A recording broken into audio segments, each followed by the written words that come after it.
رسول پاک صلی اللہ علیہ وسلم احساس والے نبی ہیں، اور احساس حضور نے امت کا کیا، احساس والی زندگی گزاری، ہر لمحہ محبوب پریشان رہے۔ نبی پاک صلی اللہ تعالی علیہ وسلم کی حدیث اور روایت کرتے ہیں حضرت سلمان فارسی رضی اللہ تعالیٰ عنہ، اور ساتھ ہیں سیدنا بلال حبشی رضی اللہ تعالیٰ عنہ۔ فرماتے ہیں ہم نہ گھر سے نکلے، حضور نے فرمایا ذرا جلدی چلو، ایک ضروری کام ہے۔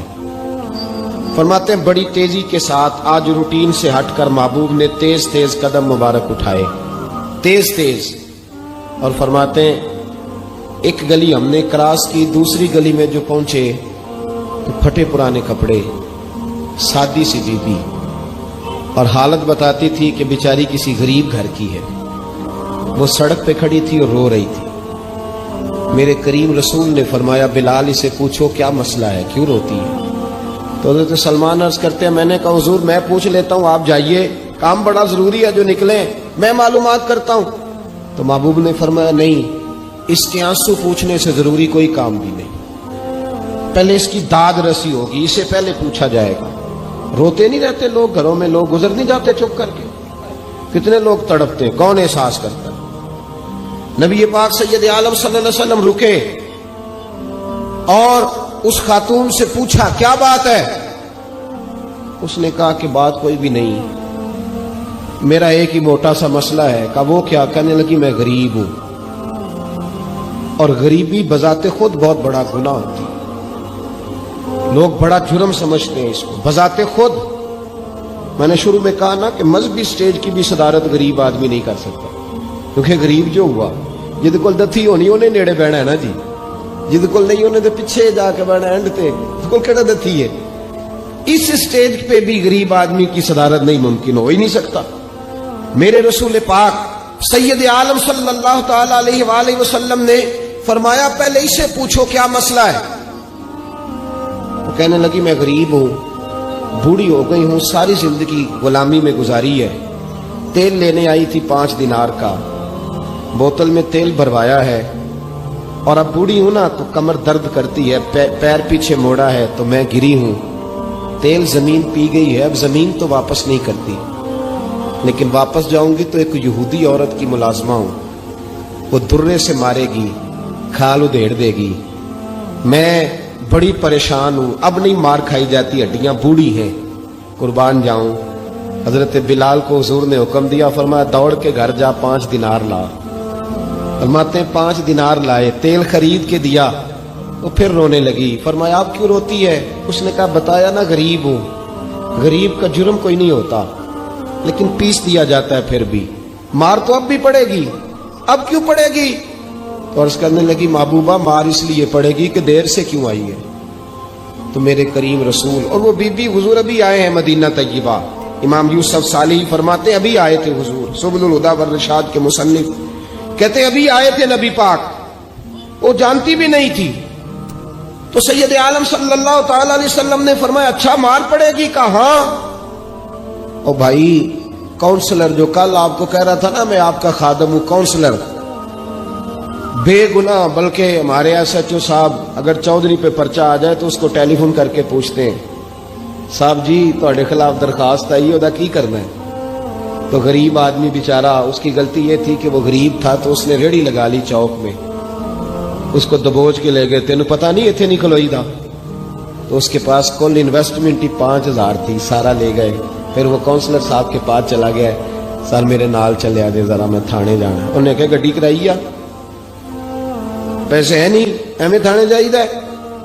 اب وہ گاڑی لایا ہے، پتہ نہیں کہاں سے لایا ہے، تھانے پہنچا ہے، اور یہ ہے ہمارا حال کہ وہ ایس ایچ او بھی بیٹھا ہے کرسی پہ اور کونسلر بھی کرسی پہ بیٹھا، اور وہ غریب پیروں میں بیٹھا ہے اور ہاتھ باندھ کے کہہ رہا میری ریڑھی دے چھڈو، میریاں 4 دھیاں نے تو میں شامی کھانا کھڑنا ہے۔ کدھر گیا امت کا وہ ذوق؟ ساری زندگی نعتیں سننے والوں بتاؤ تو صحیح نعت نے تاثیر کیا دی ہے روح؟ اگر ابھی بھی گھاڑی غریب کے پاس کھڑی نہیں ہوتی تو پھر کیا اثر ہوا ساری زندگی نعت سننے کا؟ میرے مصطفیٰ کریم سید عالم صلی اللہ تعالی علیہ وسلم نے فرمایا اس خاتون سے یہاں کونسلر ساتھ نہیں جاتا، کہتا ہے کر دیا ٹیلی فون، سویرے 9 بجے پہنچ جانا، اور کائنات کی سب سے معزز شخصیت حضرت سیدنا بلال حبشی رضی اللہ تعالیٰ عنہ فرماتے ہیں میرے نبی پاک نے فرمایا بی بی چل میں تیرے ساتھ چلتا ہوں. گویا اللہ کی ساری رحمتیں اس کے ساتھ ساتھ چلنے لگی. اور آگے آگے نہیں، ساری کتابیں پڑھ لو، وہ پھٹے پرانے کپڑوں والی بی بی آگے آگے اور اللہ کے کریم رسول پیچھے پیچھے. ساری گلیاں اس نے پھرائی، مدینے کی صحرا آ گیا. ایک دروازے پہ دستک دی سے مالکن آئی. وہ بی بی بعد میں کہتی ہے میں بھی بڑی ڈاڈی تھی، طاقت ہی نہیں تھی میرے سامنے کو کھڑا ہو سکے، لیکن جب میں باہر نکلی تو میں نے نور کے حالے میں لپٹی ہوئی ایک عظیم ہستی کو دیکھا. فرماتے محبوب کے گورے چٹے رنگ کے اوپر کالی زلفیں اور محبوب پاک کی مقدس آنکھیں جب تک بات کرتے رہے نظریں زمین پہ جھکی رہی. شرم و حیا والے رسول نے بڑے میٹھے، بڑے دھیمے، بڑے خوبصورت لہجے میں کہا. بریلی کے امام فرماتے ہیں نیچی نظروں کی شرم و حیا پہ درود. بڑے دھیمے لہجے میں فرمایا تیری نوکرانی ہے تیری. عورت کہتی ہے میں تو حضور کے جلووں میں محو ہو گئی کہ سادگی میں اتنا حسن میں نے دیکھا ہی نہیں، تیری نوکرانی ہے. کہا تو میرے محبوب نے فرمایا بیچاری کی غلطی کوئی نہیں، اسے مارنا نا، اس سے تیل گر گیا تھا، نیا خریدتے دیر ہو گئی، رو رہی تھی تو میں سفارش کرنے آیا ہوں. وہ خاتون کہتی ہے کسی کی نہیں مانی تھی، اور محبوب کے جملوں میں تاثیر اتنی تھی ککھ سواد نہیں مشری اندر اسا کھنڈا می چکھ ڈٹھیاں انہاں ساریاں شیواں نالوں گلاں سجن دیاں مٹھیاں. فرماتے ہیں نبی پاک صلی اللہ تعالی علیہ وآلہ وسلم نے فرمایا کچھ نہ کہنا. کہنے لگی نہیں کہتی، میرا وعدہ رہا کچھ نہیں کہوں گی. اب میرے حبیب نے پھر نظر اٹھائی اور اس غریبنی کی طرف دیکھا اور فرمایا تو اگر کہے تو میں جاؤں، تو اگر کہے تو میں خود بھیک دے، خود ہی کہے منگتے کا بھلا ہو، تو اگر کہے تو میں جاؤں. اس نے خراج پیش کیا تو چند آنسو گرائے. کہنے لگی محبوبہ جیسے بندہ نوازی. حضور نے رخ پھیرا. حضرت بلال کہتے میں پیچھے رہ گیا تو وہ دونوں بیویاں دوڑ کے میرے پاس آئی. کہنے لگی بتا تو صحیح ہے کون، یہ بتا تو صحیح کون تھے. تو حضرت بلال کہنے لگی تم نہیں جانتے. جناب بلال فرمانے لگے یہی تو ہے جنہیں اللہ نے سچا رسول بنا کے بھیجا ہے.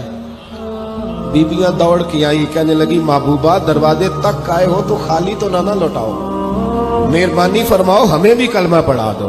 بھائی